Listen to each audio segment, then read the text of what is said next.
نحمدہ ونصلی علی رسولہ الکریم اما بعد فاعوذ باللہ من الشیطان الرجیم بسم اللہ الرحمن الرحیم السلام علیکم ورحمۃ اللہ وبرکاتہ۔ کیسے ہیں آپ سب لوگ؟ اللہ تعالیٰ آپ کی حفاظت فرمائے، آمین۔ لیسن نمبر 31 آیت 152 ٹو 156۔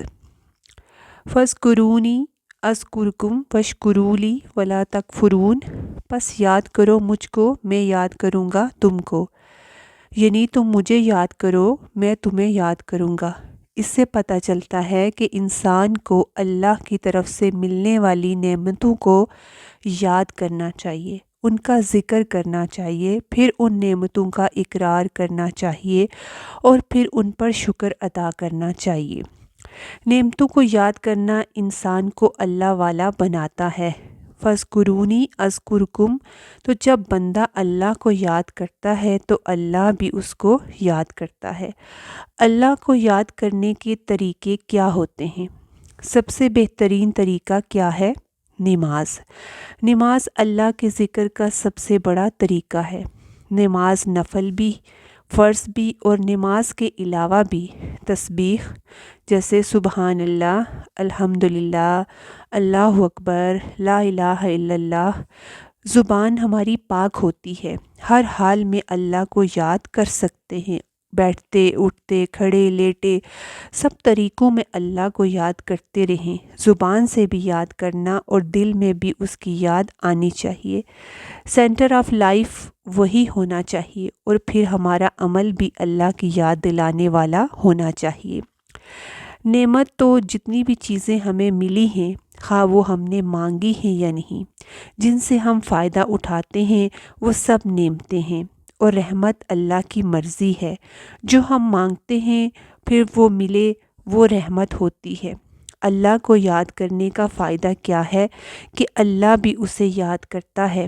اگر انسان دل میں یاد کرتا ہے تو حدیث میں ہے کہ اللہ اسے دل میں یاد کرتا ہے، اور اگر کوئی مجلس میں یاد کرتا ہے تو اللہ اسے اس سے بہتر میں یاد کرتا ہے، یعنی فرشتوں کی مجلس میں یاد کرتا ہے۔ اللہ سے غافل لوگوں کی دوستی سے بچنا چاہیے، پھر آپ کا دل بھی غافل ہو جاتا ہے۔ ہر وہ مجلس جس میں اللہ کا ذکر نہ کیا گیا ہو، قیامت کے دن اس پر انسان حسرت کرے گا۔ یہ جو چھوٹے چھوٹے الفاظ ہیں ان کو زندگی کا حصہ بنا لیں، جیسے سبحان اللہ ہے، الحمدللہ کہنا، ماشاء اللہ، یہ سب بھی دراصل اللہ کی یاد کا ذریعہ ہیں۔ ان کلمات کو بولتے ہوئے شرمانا نہیں چاہیے۔ اور کیا کہا کہ میرا شکر کرو اور میری ناشکری نہ کرو۔ اور شکر کیا ہوتا ہے کہ کسی کا حق پہچاننا اور کسی کی دی نعمت کا اعتراف کرنا۔ جب ہم اللہ کی نعمتوں کو یاد کرتے ہیں، پھر اس کا اعتراف کرتے ہیں، تو پھر ہمارے دل میں اللہ کی محبت پیدا ہوتی ہے۔ جب محبت پیدا ہوتی ہے تو پھر زبان اس کو یاد کرنے لگتی ہے، پھر انسان کا عمل اللہ کے تابع ہونے لگتا ہے۔ تو ذکر اور شکر دونوں ایک دوسرے سے بندھے ہوئے ہیں۔ دل سے بھی شکر کرنا چاہیے، زبان سے بھی، اور عمل سے بھی شکر کا اظہار ہونا چاہیے۔ جتنا آپ اللہ کو یاد کریں گے اتنا وہ بھی آپ کو یاد کرے گا۔ پھر فرمایا یا ایھا الذین آمنو، اے لوگو جو ایمان لائے ہو۔ ایمان والوں سے یہاں خطاب ہے، وہ جو ایمان لانے کا دعویٰ کرتے ہیں۔ ایمان کی صفت سے پکارا جا رہا ہے۔ ایک انسان کے اندر بہت سی صفات ہوتی ہیں، مگر یہاں کس صفت سے پکارا جا رہا ہے؟ ایمان کی۔ کیوں؟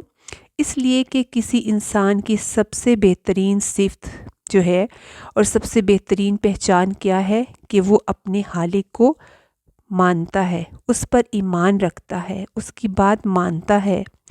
اللہ کے نزدیک بندوں کی محبوب ترین صفت کیا ہے؟ ایمان۔ یعنی ایمان ہے تو سب کچھ ہے، ایمان ہے تو باقی سب صفات بھی فائدہ مند ہیں، جیسے نماز، روزہ، دیگر کام۔ اگر ایمان نہیں تو سب بے فائدہ ہے۔ اس لیے نعمت ایمان پر اللہ کا شکر ادا کیا کریں اور اس کی قدر کریں اور اس کی حفاظت کرنی چاہیے۔ تو فرمایا یا ایھا الذین آمنوا استعینوا بالصبر والصلاۃ، اے لوگو جو ایمان لائے ہو، صبر اور نماز سے مدد مانگو، یعنی ان کے ذریعے اللہ سے مدد مانگو، کیونکہ اس دنیا میں انسان کی زندگی ہر طرح کی مشکلات میں گھری ہوئی ہے۔ مشکلات کی وجہ سے انسان گھبرا اٹھتا ہے۔ ایسی صورت میں انسان اللہ سے مدد مانگے، جس کا اظہار ہم ہر روز سورۃ فاتحہ میں بھی کرتے ہیں کہ تیری ہی صرف عبادت کرتے ہیں، اور چونکہ عبادت بہت مشکل کام ہے اس لیے مدد بھی تجھ ہی سے چاہتے ہیں۔ تو ایمان کی حفاظت کے لیے کیا ضروری ہے؟ صبر اور نماز ضروری ہے، ورنہ انسان اپنے ایمان کو بچا نہیں سکتا۔ اور صبر کیا ہے؟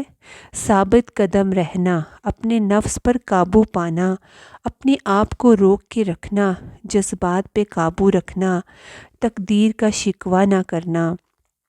تو ذکر اور شکر جس کا پچھلی آیت میں حکم دیا گیا، یہ اس وقت ہو سکتا ہے جب انسان کے اندر صبر اور صلات ہو، ورنہ اس حکم پر عمل نہیں ہو سکتا۔ صبر کا ذکر صلات سے بھی پہلے کیا گیا کیونکہ صبر زیادہ مشکل ہے، لیکن جو صبر کرنا چاہے اللہ اس کو صبر دے دیتا ہے۔ تو یہاں صبر کرنے کا حکم دیا جا رہا ہے۔ ان اللہ مع الصابرین، پھر اس کی جزا بتائے گی کہ صبر کا فائدہ کیا ہوگا، کہ تمہیں اللہ کی مدد نصیب ہوگی، بے شک اللہ صبر کرنے والوں کے ساتھ ہے۔ پچھلی بات یہ ہے کہ ایمان ہو تو صبر ہوگا۔ ایمان کی نشانی ہے صبر۔ زندگی میں جب مشکل آتی ہے اور انسان نیگیٹو ریئیکٹ نہیں کرتا، خود کو تھام لیتا ہے، اللہ تعالیٰ سے گلہ شکوہ نہیں کرتا، تو یہ ایمان کی نشانی ہے۔ کیونکہ ایمان اللہ پر یقین بھروسہ ہے کہ اللہ ہر مشکل میں سے نکالے گا، یا اس مشکل کا بھی کوئی مقصد ہے، اس میں سے بھی خیر ہی نکلے گی۔ اگر کسی کو صبر مل جائے تو اس سے بڑھ کر کوئی چیز نہیں۔ حدیث میں آتا ہے، صبر سے بڑھ کر انسان کو کوئی چیز عطیہ بہتر تحفہ نہیں ملا۔ یہ اللہ کی طرف سے سب سے بہترین تحفہ ہے جو کسی کو مل جائے۔ جب کوئی مشکل آتی ہے تو دو ہی راستے ہوتے ہیں، یا صبر کریں یا ناراض ہوں۔ ناراض ہونے سے کیا ہوگا؟ مسئلہ حل ہو جائے گا یا مشکل ختم ہو جائے گی؟ نہیں۔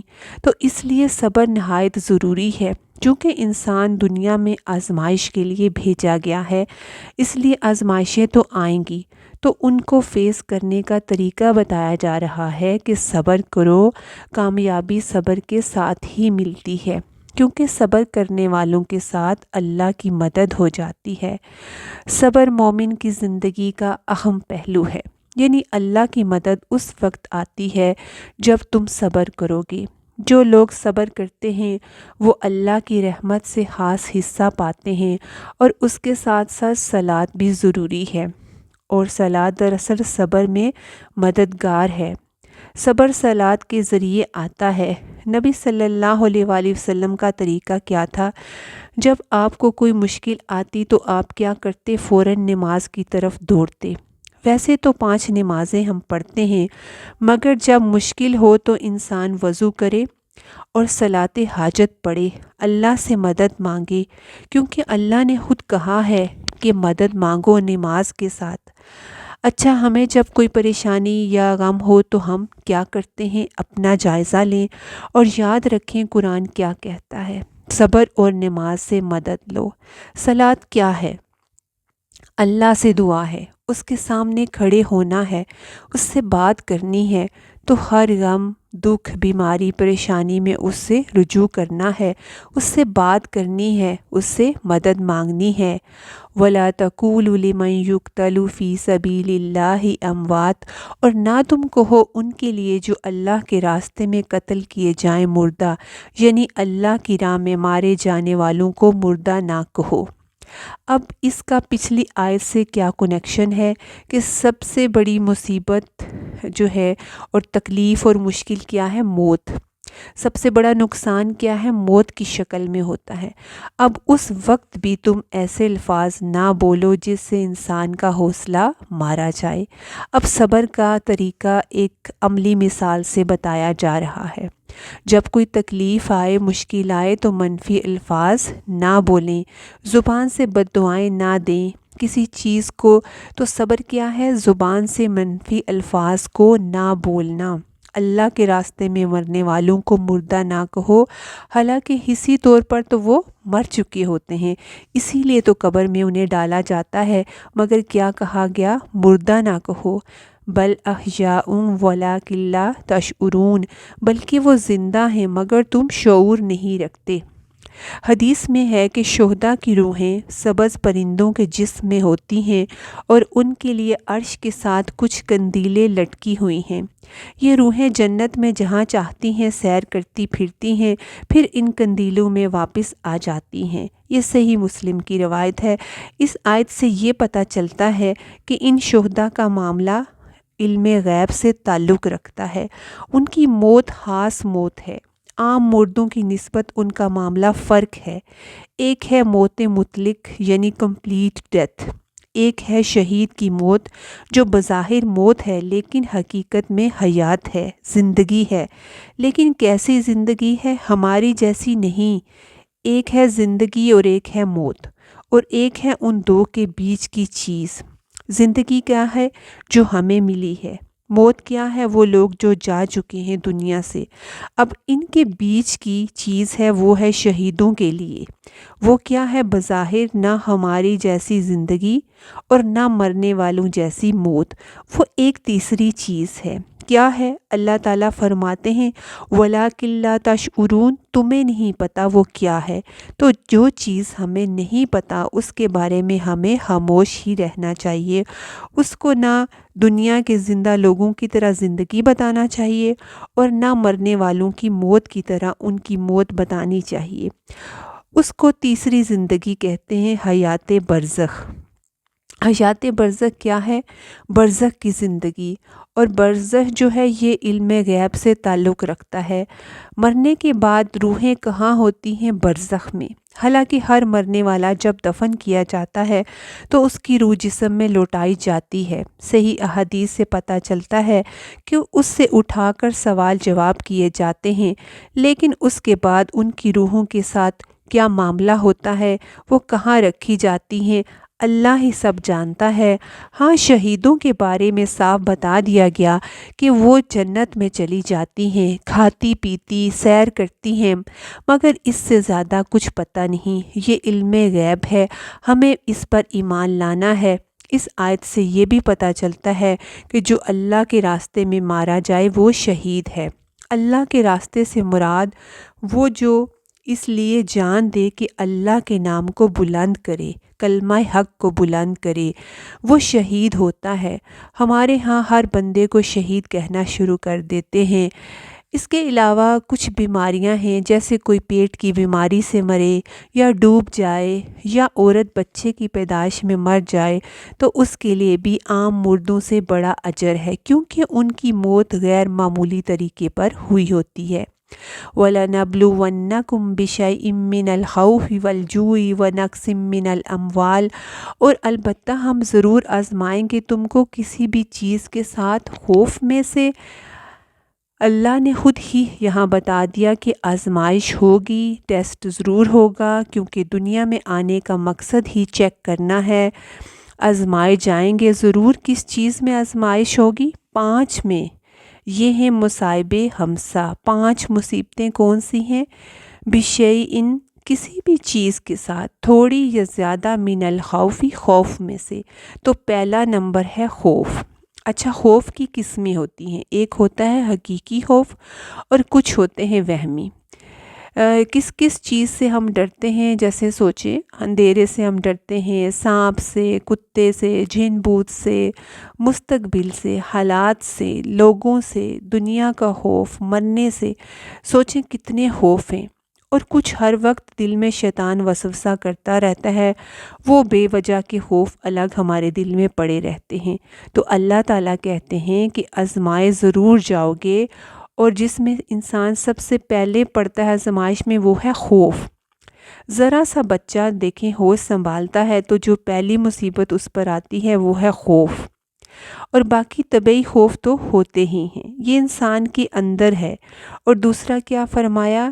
والجوع، اور بھوک سے آزمائیں گے، یعنی ایک طرف کھانے کو کچھ نہیں اور دوسری طرف چاہت بھی شدت سے ہے۔ کچھ لوگوں کے پیٹ میں کچھ نہ ہو مگر انہیں اشتہا نہیں ہوتی، اور کچھ لوگ ذرا بھی صبر نہیں کر سکتے، تو اس کی وجہ کیا ہو سکتی ہے؟ بھوک کی۔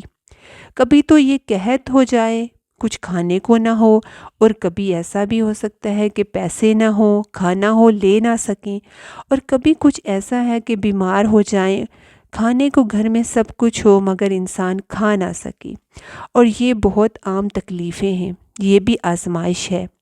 اور تیسرا کیا؟ وَنَقْصٍ مِّنَ الْأَمْوَالِ، اور مالوں میں کمی سے، جیسے دیکھیں بزنس میں نقصان ہو جانا، مال چوری ہو جانا، خراب ہو جانا، مال میں پیسہ، جانور، سامان، تینوں طرح کا آ جاتا ہے معاملہ۔ وَالْأَنفُسِ، اور نفسوں کی کمی، نفس کہتے ہیں جان کو، اور جان میں کمی کیسے آتی ہے؟ جیسے بیماری ہے، موت ہے، اور جیسے بیماریاں کبھی وبائی امراض پھیل جاتے ہیں، کرونا ہے، ڈینگی وغیرہ، ہلاکت خیز بیماریاں، کتنا خوف ہوتا ہے ان کا۔ وہ ثمرات، اور پھلوں کی کمی، جیسے کم پھل لگنا، بیماری ہو جانا، پھلوں کو خراب ہو جانا۔ ثمرات کا لفظ اولاد کے لیے بھی آتا ہے، تو اولاد کو بھی کچھ نہ کچھ تکلیف ہوتی رہتی ہے، کبھی بیمار، کبھی ویسے ستاتی ہے اولاد۔ تو ان سب مواقع پر کیا کرو؟ وہ بشر الصابرین، صابرین کو خوشخبری سنا دو۔ کیا؟ جب ڈر لگے، جب بھوک لگے، جب مال کھو جائے، جب کوئی بیماری آ جائے، جب کوئی اولاد یا کھانے پینے کی چیزوں میں کوئی کمی ہو جائے، تو اس وقت انسان نیگیٹو نہ ہو، غلط رویہ اختیار نہ کرے، مسائل کے حل کے لیے غلط طریقے اختیار نہ کرے۔ تو جو لوگ ان حالات میں صبر کریں گے ان کے لیے خوشخبری ہے، اور یہ آزمائشیں سب پیغمبروں پر بھی آئی ہیں۔ حدیث میں ہے جو اللہ کے جتنے قریب ہوتا ہے اس کو وہ اتنا آزماتا ہے۔ یہ آزمائشیں قرب کا ذریعہ بنتی ہیں، جو آزمائش میں راضی ہو اللہ اس سے راضی ہو جاتا ہے، اور جو ناراض ہو اللہ اس سے ناراض ہو جاتا ہے۔ صابرین کون ہیں؟ ان کی صفت کیا ہے؟ الذین اذا اصابتہم مصیبہ، وہ لوگ جب انہیں کوئی مصیبت پہنچتی ہے، قالوا انا للہ و انا الیہ راجعون، وہ کہتے ہیں بے شک ہم بھی اللہ کے لیے ہیں اور اللہ ہی کی طرف لوٹ کر جانے والے ہیں۔ یہ ہے صابرین۔ اس وقت نیگیٹو باتوں کی بجائے کیا بولتے ہیں؟ ہم اللہ کے لیے ہیں، وہ ہمارا مالک ہے، وہ جو چاہے ہمارے ساتھ کر سکتا ہے، اور اس ہی کی طرف تو پلٹنا ہے۔ تو جو صبر کرے اس کے لیے خوشخبری ہے کہ جب وہ واپس اللہ کے پاس جائے گا تو اس سے بہتر پائے گا، اور جو اللہ کے فیصلے پر راضی ہو گیا اللہ اس سے راضی ہو گیا۔ حدیث میں ہے جو اللہ سے ناراض ہوا تو اللہ بھی اس سے ناراض ہو گیا۔ تو مشکل وقت میں اللہ سے راضی رہنا چاہیے۔ صبر کے بھی درجے ہیں، ایک یہ کہ مصیبت آئی تو انسان ناراض ہو، یہ کبیرہ گناہ میں سے ہے۔ جو شخص مصیبت میں روئے، چیخے، اپنے بال نوچے، نبی صلی اللہ علیہ وآلہ وسلم نے فرمایا وہ ہم میں سے نہیں، یہ جہالت کی علامت ہے۔ یہ ہے ایک رویہ۔ دوسرا رویہ کہ انسان اپنے جذبات کو کنٹرول کر لے، آنکھوں سے آنسو بہیں مگر زبان سے کچھ غلط نہ کہے، جیسے آپ صلی اللہ علیہ وآلہ وسلم اپنے بیٹے ابراہیم کی موت پر آنسو رو رہے تھے مگر زبان سے کچھ گلہ نہیں کیا۔ تو یہ کیا ہے؟ صبر۔ تو دوسرا درجہ کیا ہے؟ رضا کا، اللہ کے فیصلے پر راضی، وہ دل میں جو غم غصہ ہو وہ بھی ٹھنڈا ہو، دل کی بے چینی کا نہ ہونا۔ جو خبر سنی کہا اللہ کی مرضی، اس میں خیر ہوگی۔ تیسرا درجہ شکر ہے کہ اللہ تیرا شکر ہے تو نے مجھے بڑی مصیبت سے بچا لیا۔ کچھ لوگ اللہ کے فیصلوں پر رضامندی کا اظہار کرتے ہیں کہ اللہ ہم تیرے فیصلے پر راضی ہیں، اور کچھ ان سے بھی آگے بڑھ جاتے ہیں، وہ مصیبت آنے پر بھی شکر کرتے ہیں انا للہ و انا الیہ راجعون۔ تو جو شخص بہتر کی امید رکھتا ہو، وہ اللہ سے بہتر کی توقع رکھتا ہو، تو اللہ بھی اس سے راضی ہوتا ہے، اور یہ شکر کا درجہ ہوتا ہے کہ اللہ نے بڑی مشکل سے بچا لیا۔ ایک قول ہے کہ اجر کی حلاوت نے مجھے صبر کی کڑواہٹ بلا دی۔ یہ اعلیٰ ترین درجہ ہے کہ جب انسان مصیبت پر شکر کرنے والا ہو جائے۔ مصیبت مانگنی نہیں چاہیے، مگر جب آ جائے تو صبر کریں۔